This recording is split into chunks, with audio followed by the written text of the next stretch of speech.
ಕರ್ನಾಟಕದಲ್ಲಿ ನಾಳೆಯಿಂದ ಕನಕಪುರದ ದೊರೆ ದರ್ಬಾರ್ ಶುರುವಾಗಲಿದೆ. ನಾಳೆ ಸಂಜೆಯಿಂದ ಕರ್ನಾಟಕಕ್ಕೆ ಡಿಕೆ ಶಿವಕುಮಾರ್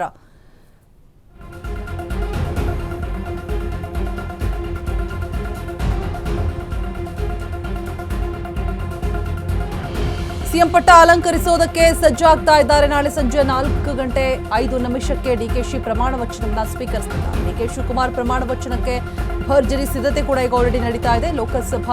ಲೋಕಭವನದ ಗಾಜಿನ ಮನೆಯಲ್ಲಿ ವೇದಿಕೆ ಪ್ರಮಾಣ ವಚನ ಸ್ವೀಕರಿಸುವುದಕ್ಕೆ ಎಲ್ಲ ರೀತಿಯಾದಂತಹ ಸಿದ್ಧತೆಗಳು ಕೂಡ ಆಗ್ತಾ ಇರುವಂಥದ್ದು. ಪೂರ್ವ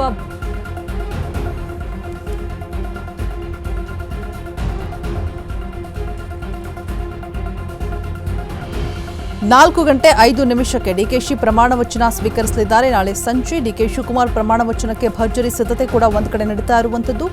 ಲೋಕಭವನದ ಗಾಜಿನ ಮನೆಯಲ್ಲಿ ವೇದಿಕೆ ಸಿದ್ಧವಾಗಿದೆ ಪ್ರಮಾಣ ವಚನಕ್ಕೆ. ಪೂರ್ವಾಭಿಮುಖವಾಗಿ ಪ್ರಮಾಣ ವಚನವನ್ನ ಸ್ವೀಕರಿಸಲಿದ್ದಾರೆ ಡಿಕೆಶಿ. ಪಾಸ್ ಇದ್ದವರಿಗೆ ಮಾತ್ರವೇ ಗಾಜಿನ ಮನೆಗೆ ಎಂಟ್ರಿ ಭಾಗ್ಯ ಸಿಗುವಂಥದ್ದು. ಕಾಂಗ್ರೆಸ್ ಕಾರ್ಯಕರ್ತರು ಗಣ್ಯರಿಗೆ ಪ್ರತ್ಯೇಕವಾಗಿ ಪಾಸ್ ವ್ಯವಸ್ಥೆ ಕೂಡ ಇದೆ.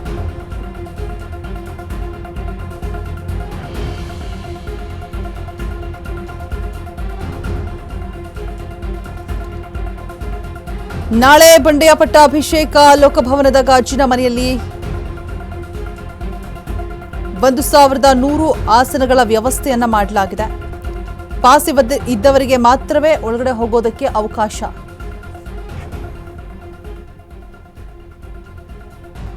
ಲೋಕಸಭಾ ಭವನ ಸುತ್ತ ವ್ಯಾಪಕ ಬಂದೋಬಸ್ತ್ ಕೂಡ ಮಾಡಲಾಗಿರುವಂಥದ್ದು. 55 ಮಠಾಧಿಪತಿಗಳು ಫಾದರ್ ಮೌಲ್ವಿಗಳಿಗೂ ಕೂಡ ಆಹ್ವಾನವನ್ನ ಕೊಡಲಾಗಿದೆ. ಕಾಂಗ್ರೆಸ್ ಆಡಳಿತದ 3 ರಾಜ್ಯಗಳ ಸಿಎಂಗಳಿಗೂ ಕೂಡ ಆಹ್ವಾನವನ್ನ ಕೊಡಲಾಗಿರುವಂಥದ್ದು. ತಮಿಳುನಾಡು ಸಿಎಂ ಜೋಸೆಫ್ ವಿಜಯ್ಗೂ ಕೂಡ ಆಹ್ವಾನವನ್ನ ಕೊಟ್ಟಿದ್ದಾರೆ. ಸೊ INDI ಕೂಡ ಪ್ರಮುಖ ನಾಯಕರಿಗೂ ಕೂಡ ಆಹ್ವಾನವನ್ನ ಕೊಟ್ಟಿದ್ದಾರೆ. ಆ ಕೂಟದ ಪ್ರಮುಖ ನಾಯಕರಿಗೂ ಕೂಡ ಆಹ್ವಾನವನ್ನ ಕೊಟ್ಟಿರುವಂಥದ್ದು. ಸೊ ಇನ್ನೇನು ಕೆಲವೇ ಕ್ಷಣಗಳು ಮಾತ್ರ ಬಾಕಿ ಇರುವಂಥದ್ದು, ಒಂದೇ ದಿನ ಬಾಕಿ ಇರುವಂಥದ್ದು. ಡಿಕೆಶಿ ಪ್ರಮಾಣ ವಚನವನ್ನು ಸ್ವೀಕರಿಸಿ ಸಿಎಂ ಪಟ್ಟವನ್ನು ಅಲಂಕರಿಸೋದಕ್ಕೆ ಎಲ್ಲ ರೀತಿಯಾದಂತಹ ಸಿದ್ಧತೆಗಳು ಕೂಡ ಒಂದು ಕಡೆ ನಡೀತಾ ಇದೆ.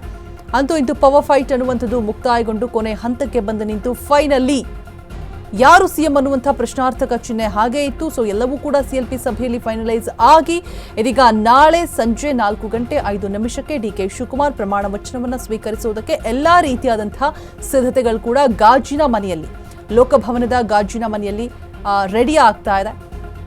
ಸೊ ನಾಳೆ ಬಂಡೆಯ ಪಟ್ಟಾಭಿಷೇಕಕ್ಕೆ ಒಂದಷ್ಟು ರೂಲ್ಸ್ಗಳು ಕೂಡ. ಸೊ ಲೋಕಭವನದ ಗಾಜಿನ ಮನೆಯಲ್ಲಿ 1100 ಆಸನಗಳ ವ್ಯವಸ್ಥೆ ಇರುವಂಥದ್ದು. ಪಾಸ್ ಇದ್ದವರಿಗೆ ಮಾತ್ರ ಒಳಗಡೆ ಹೋಗೋದಕ್ಕೆ ಅವಕಾಶ ಇರುತ್ತೆ. ಲೋಕಸಭಾ ಭವನದ ಸುತ್ತ ವ್ಯಾಪಕ ಬಂದೋಬಸ್ತ್ ಕೂಡ ಮಾಡಿದ್ದಾರೆ. 55 ಮಠಾಧಿಪತಿಗಳು ಫಾದರ್ ಮೌಲ್ವಿಗಳಿಗೂ ಕೂಡ ಆಹ್ವಾನವನ್ನ ಕೊಡಲಾಗಿರುವಂಥದ್ದು. ಕಾಂಗ್ರೆಸ್ ಆಡಳಿತದ 3 ರಾಜ್ಯಗಳ ಸಿಎಂಗಳಿಗೂ ಕೂಡ ಆಹ್ವಾನಿಸಲಾಗಿದೆ. ತಮಿಳುನಾಡು ಸಿಎಂ ಜೋಸೆಫ್ ವಿಜಯ್ಗೂ ಕೂಡ ಆಹ್ವಾನವನ್ನ ನೀಡಲಾಗಿದೆಯಂತೆ. ಸೊ INDI ಕೂಟದ ಪ್ರಮುಖ ನಾಯಕರಿಗೂ ಕೂಡ ಆಹ್ವಾನವನ್ನ ನೀಡಲಾಗಿದೆ ಅನ್ನುವಂಥ ಮಾಹಿತಿ ಇರುವಂಥದ್ದು. ಸೊ ಎಲ್ಲೋ ಒಂದು ಕಡೆ ಅವರ ಅತ್ಯಾಪ್ತರು ಮತ್ತು ಏನೇ ವಿಚಾರಕ್ಕಾಗೂ ಕೂಡ ಕರೆ ಮಾಡಿ ಕೇಳ್ತಾ ಇರ್ತಾರೆ, ಭವಿಷ್ಯವನ್ನು ನುಡಿದಿರ್ತಾರೆ ಭೈರವಿ ಅಮ್ಮ.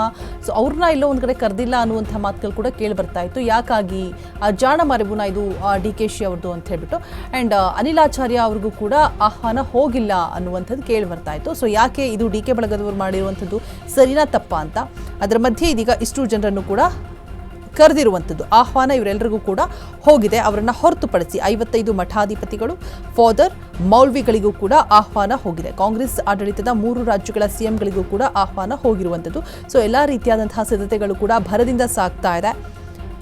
ಇನ್ನೇನು ಒಂದು ದಿನ ಮಾತ್ರ ಬಾಕಿ ಇರುವಂಥದ್ದು. ಡಿಕೆ ಶಿವಕುಮಾರ್ ಪ್ರಮಾಣ ವಚನವನ್ನು ಸ್ವೀಕಾರ ಮಾಡೋದಕ್ಕೆ 4:05 ಕರೆಕ್ಟಾಗಿ ಒಂದು ದಿನ 24 hours ಮಾತ್ರ ಬಾಕಿ ಉಳಿದಿರುವಂಥದ್ದು. ಕ್ಷಣಗಣನೆ ಕೂಡ ಆರಂಭ ಆಗಿದೆ. ನಾಳೆ ಸಂಜೆಯಿಂದ ಕರ್ನಾಟಕಕ್ಕೆ DK Shivakumar CM.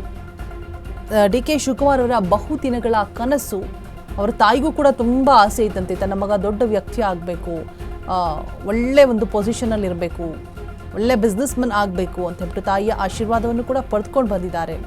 Recently CLP ಸಭೆ ಆದ ನಂತರ ತಾಯಿಯ ಆಶೀರ್ವಾದವನ್ನು ಕೂಡ ಪಡೆದುಕೊಂಡು ಬಂದಿರುವಂಥದ್ದು. ಸೊ ನಾಳೆ ಪ್ರಮಾಣ ವಚನವನ್ನು ಸ್ವೀಕರಿಸುವುದಕ್ಕೆ ಕನಕಪುರದ ಬಂಡೆ ಸಜ್ಜಾಗಿದ್ದಾರೆ. ಬಟ್ ಮತ್ತೊಂದು ಕಡೆ ಸಿದ್ದರಾಮಯ್ಯನವರ ಮಾರ್ಗದರ್ಶನದಲ್ಲಿಯೇ ಎಲ್ಲವೂ ಕೂಡ ನಡಿಬೇಕು. ಆ್ಯಂಡ್ ಅವರ ಮಾರ್ಗದರ್ಶನ, ನಿಮ್ಮ ಒಂದು ಸಹಕಾರ ಇನ್ನು ಮುಂದೆ ನನಗಿರಬೇಕು, ನಿಮ್ಮ ಆಶೀರ್ವಾದ ಇರಬೇಕು ಅಂತ ಹೇಳ್ಬಿಟ್ಟು ಡಿ ಕೆ ಶಿವಕುಮಾರ್ ಸಿದ್ದರಾಮಯ್ಯ ಕಾಲಿಗೆ ನಮಸ್ಕರಿಸಿ ಒಂದು ಭಾವನಾತ್ಮಕವಾದಂಥ ಒಂದು ಮಾತುಗಳನ್ನು ಕೂಡ ಹೇಳಿರ್ತಾರೆ. ಮತ್ತೊಂದು ಕಡೆ ಸಿದ್ದರಾಮಯ್ಯ ಕೂಡ ಸಿಎಂ ಪಟ್ಟವನ್ನು ಹಾಗೇ ಬಿಟ್ಕೊಟ್ಟು ಸುಮ್ಮನಿಲ್ಲ. ತಾವು ಸೂಚಿಸಿದಂತಹ ತಮ್ಮ ಆಪ್ತ ಬಳಗದವರನ್ನ ಮಂತ್ರಿಗಿರಿ ಯಾವ ಪಟ್ಟವನ್ನು ಕೇಳ್ತಾರೆ ಅದನ್ನು ಕೊಡಲೇಬೇಕು ಅಂತ ಹೇಳ್ಬಿಟ್ಟು ಮತ್ತೊಂದು ಕಡೆ ಪಟ್ಟನ್ನು ಹಿಡಿದು ಕೂತಿದ್ದಾರೆ.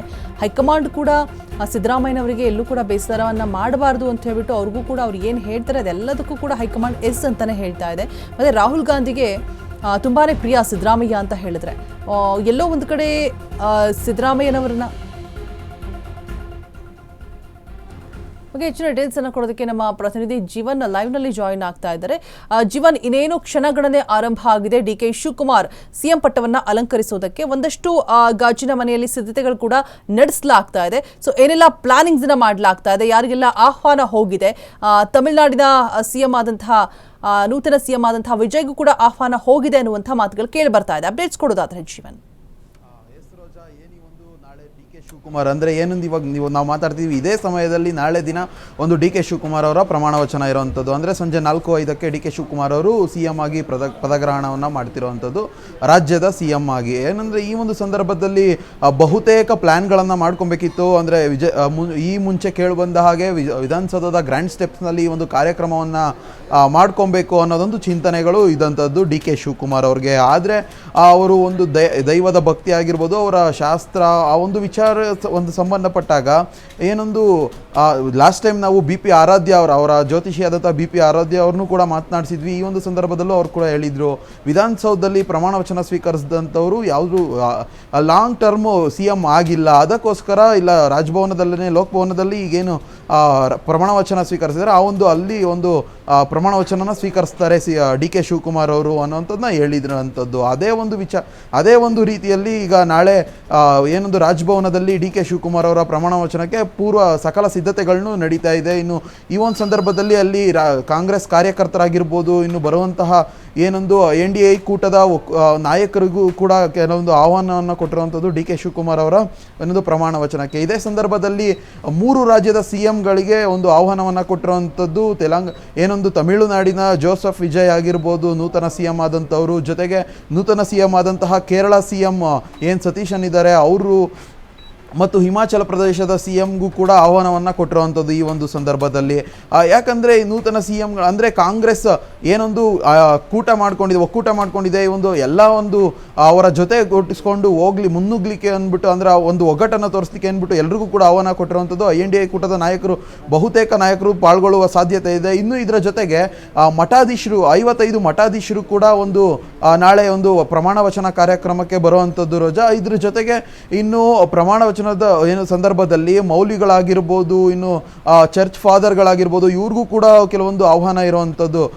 ಇದರ ಜೊತೆಗೆ ಇನ್ನು ಕಾರ್ಯಕರ್ತರು ಹಾಗೂ ಅಭಿಮಾನಿಗಳು ಸಾಕಷ್ಟು ಜನ ಬರುವಂಥದ್ದು ಇದೆ. ಈ ಒಂದು ಸಂದರ್ಭದಲ್ಲಿ ರಾಜಭವನದಲ್ಲಿ ಸ್ಥಳಾವಕಾಶ ಕೂಡ ಜಾಸ್ತಿ ಇಲ್ಲ. ಆ ಒಂದು ಸಂದರ್ಭದಲ್ಲಿ ಏನು ಅಂದರೆ 1100 ಆಸನಗಳನ್ನು ವ್ಯವಸ್ಥೆ ಮಾಡಿರುವಂಥದ್ದು, 1100 ಅವಸ್ಥೆಗಳಿಗೆ ವ್ಯವಸ್ಥಿತವಾದಂಥ ಪಾಸ್ನು ಕೂಡ ಕೊಟ್ಟಿರುವಂಥದ್ದು ರೋಜಾ. ಈ ಒಂದು ಪಾಸ್ಗಳಲ್ಲಿ ಪಾಸ್ ಇದ್ದವರಿಗೆ ಮಾತ್ರನೇ ಅಲ್ಲಿ ಒಂದು ಎಂಟ್ರಿ ಇರುವಂಥದ್ದು, ಬೇರೆ ಯಾರೇ ಬಂದರೂ ಕೂಡ ಒಳಗಡೆ ಎಂಟ್ರಿ ಇರೋದಿಲ್ಲ. ಈ ಒಂದು ಸಂದರ್ಭದಲ್ಲಿ ಎಲ್ಲ ಡಿ ಕೆ ಶಿವಕುಮಾರ್ ಅವರು ವ್ಯವಸ್ಥಿತವಾಗಿ, ಇನ್ನು ಡಿ ಕೆ ಶಿವಕುಮಾರ್ ಅವರು ಶಾಸ್ತ್ರ ಈ ಒಂದು ವಿಚಾರದಲ್ಲಿ ನಂಬಿಕೆ ಇರುವಂಥದ್ದು ಬಹುತೇಕ ಎಲ್ರಿಗೂ ತಿಳಿದಿರೋವಂಥ ವಿಚಾರ. ಈ ಒಂದು ಸಂದರ್ಭದಲ್ಲಿ ನಾಳೆ ಪ್ರಮಾಣ ವಚನ ಸ್ವೀಕಾರ ಮಾಡಬೇಕಾದ್ರೆ ಏನು ಪೂರ್ವಾಭಿಮುಖವಾಗಿ, ಅಂದರೆ ಏನು ಸೂರ್ಯ ಉದಯಿಸುವ ಒಂದು ಮುಖವಾಗಿ ನಿಂತ್ಕೊಂಡು ಒಂದು ಪ್ರಮಾಣ ವಚನ ಸ್ವೀಕಾರ ಮಾಡ್ತಾರೆ ಅನ್ನೋದೊಂದು ಗಮನಕ್ಕೆ ತಿಳಿದಿದೆ ರೋಜಾ. ರೈಟ್, ಥ್ಯಾಂಕ್ ಯು ಜೀವನ್ ತಮ್ಮೆಲ್ಲ ಡೀಟೇಲ್ಸ್ಗಾಗಿ.